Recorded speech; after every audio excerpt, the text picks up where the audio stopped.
বছর বয়সের একজন টডলারকে জিজ্ঞেস করুন। এখানে বলা হয়েছে যে 2 বছরের বাচ্চা না, আপনি 10 বছরের যারা বাচ্চা তাদেরকেই জিজ্ঞেস করুন যে হামজা চৌধুরী সেরা না সাকিব আল হাসান সেরা।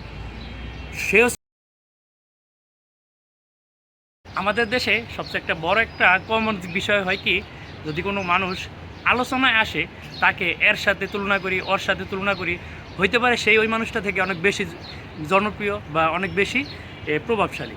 কিন্তু একটা মানুষের সাথে আরেকটা মানুষের সাথে তুলনা দেওয়াটা আসলেই সেটা বোকামি ছাড়া অন্য কিছু না।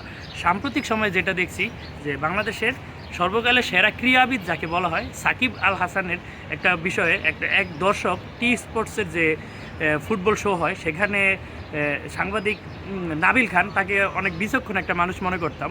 তো তাদেরকে একটা দর্শক প্রশ্ন করে যে কে বেশি জনপ্রিয়, হামজা চৌধুরী নাকি সাকিব আল হাসান।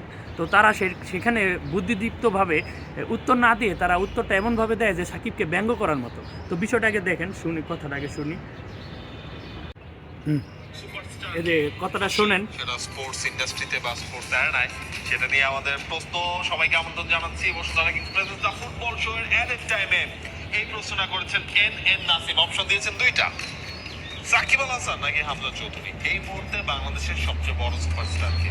নান আদার দ্যান হামজা চৌধুরী। এটা যদি আপনার 2 বছর বয়সের একজন টডলারকে জিজ্ঞেস করুন। এখানে বলা হয়েছে যে 2 বছরের বাচ্চা না, আপনি 10 বছরের যারা বাচ্চা তাদেরকেই জিজ্ঞেস করুন যে হামজা চৌধুরী সেরা না সাকিব আল হাসান সেরা।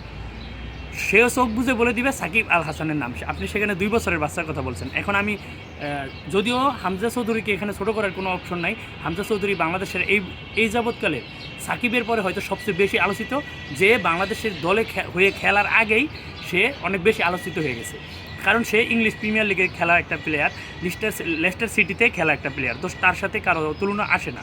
কিন্তু কথা হচ্ছে যে আপনি যে বললেন যে 2 বছরের একটা বাচ্চাকেও জিজ্ঞেস করবেন, আপনি 2 বছর না, আমি আপনাকে বললাম আপনি 10 বছরের বাচ্চাকেও যদি জিজ্ঞেস করেন সেও কার নামটা বলে সেটা আপনি নিজে প্রমাণ করে নিন।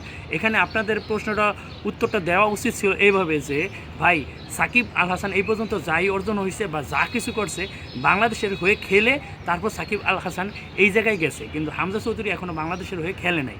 তো তাকে নিয়ে অনেক বেশি আলোচনা হইতেছে, যার কারণ একটাই, সে ইংলিশ প্রিমিয়ার লিগে খেলা একটা প্লেয়ার। তো স্বাভাবিকভাবে তাকে নিয়ে একটু বেশি আলোচনা হবে। এখন কথা হচ্ছে হামজা চৌধুরীকে আপনি তখনই উপরে উঠাইতে পারবেন যখন হামজা চৌধুরী সাকিবের মতো বাংলাদেশকে অনেক জয় উপহার দিবে। যেমন বাংলাদেশের ক্রিকেট আগে কেউ ওরকমভাবে সমীহ করতো না, কিন্তু সাকিব আল হাসান আসার পরে বাংলাদেশের ক্রিকেটকে ক্রিকেট বিশ্বে একটা সমীহ করে। তো হামজা চৌধুরী যদি বাংলাদেশের ফুটবলকে আসার পরে সাকিব যেরকম ক্রিকেটকে একটা পজিশনে নিয়ে যেতে পারছে, হামজা চৌধুরী যদি সেই পজিশনটা নিয়ে যেতে পারে তাহলে বলতে পারবেন যে সাকিবের চেয়ে হামজা চৌধুরীর জনপ্রিয়তা এই দেশে বেশি। আপনি আবার আরেকটা কথা আপনারা বলছেন যে কী জানি হামজার যে অর্জন এফএ কাপটা কি? এফএ কাপটা হচ্ছে ইংলিশদের একটা লিগ, পৃথিবীর সবচেয়ে পুরনো লিগ। এটা হয়তো ইংল্যান্ডের সবচেয়ে ঐতিহ্যবাহী একটা লিগ, ইংল্যান্ডের অনেক কাছে জনপ্রিয় বা ইংল্যান্ডের জন্য অহংকারের একটা বিষয়। এখানে বাংলাদেশের তো কোনো কিছু না। তো ওই হিসাবটা যদি করতে যান, আইপিএলের ব্র্যান্ড ভ্যালু তো আপনারা জানেন, আইপিএলের ব্র্যান্ড ভ্যালু কি কম? আপনারা এখানে যে পিকচারটা আমি দেখাই, পিকচার একটা যে 2বার আইপিএল জেতার অভিজ্ঞতা আছে সাকিব আল হাসানের।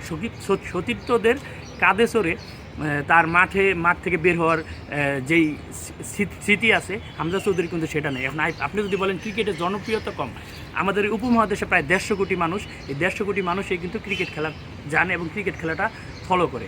তো আপনি সেই হিসাব যদি করেন যে এফএ কাপ হামজা চৌধুরী জিতছে বিদায় যে সাকিবের চেয়ে অনেক উপরে উঠে গেছে, এমন না। সাকিব এই বাংলাদেশের হয়ে খেলে আজকে সাকিব আল হাসান হয়েছে বাংলাদেশের ক্রিকেটকে একটা অবস্থানে নিয়ে গেছে। নর্মাল একটা দল থেকে সে একটা আন্তর্জাতিক মানের একটা দল পর্যন্ত নিয়ে গেছে। এখন আমরা বাংলাদেশ দলকে যদি হারে আমরা সেটা নিয়ে ট্রল করি, কিন্তু একটা সময় সাকিব আল হাসান আসার আগে আমরা বাংলাদেশ ক্রিকেট সম্মানজনক হার এটা আমরা আশা করতাম, কিন্তু সাকিব আসার পরে আমরা সেটা এখন আমাদের চাহিদাটা গেছে জয় পর্যন্ত।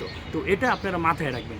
তো আসলে এখানে হামজা চৌধুরীকে ছোটো করার কোনো কিছুই নাই, কিন্তু আপনাদের উত্তরটা যেই দর্শক প্রশ্নটা করছে, কারণ আমাদের দেশে এটা নিয়ম হয়ে গেছে, যদি কেউ আলোচনা আসে তাকে একটা বড় তারকা বা বড় কারোর সাথে তুলনা দেওয়া, এটা হচ্ছে আমাদের দেশের একটা ট্রেন্ড। তো সেই দর্শক সে প্রশ্নটা করতেই পারে, কিন্তু নাবিল খান আপনাকে একটা বিচক্ষণ সাংবাদিক মনে করি, তো আপনি কিন্তু সেটা বুদ্ধিদীপ্তভাবেই এই জিনিসটা বলতে পারতেন যে সাকিব যেহেতু বাংলাদেশের হয়ে খেলে সব কিছু করছে, হামজা এখনও বাংলাদেশের হয়ে খেলে নাই, তো আমি এটা নিয়ে এখন কিছু বলতে পারবো না।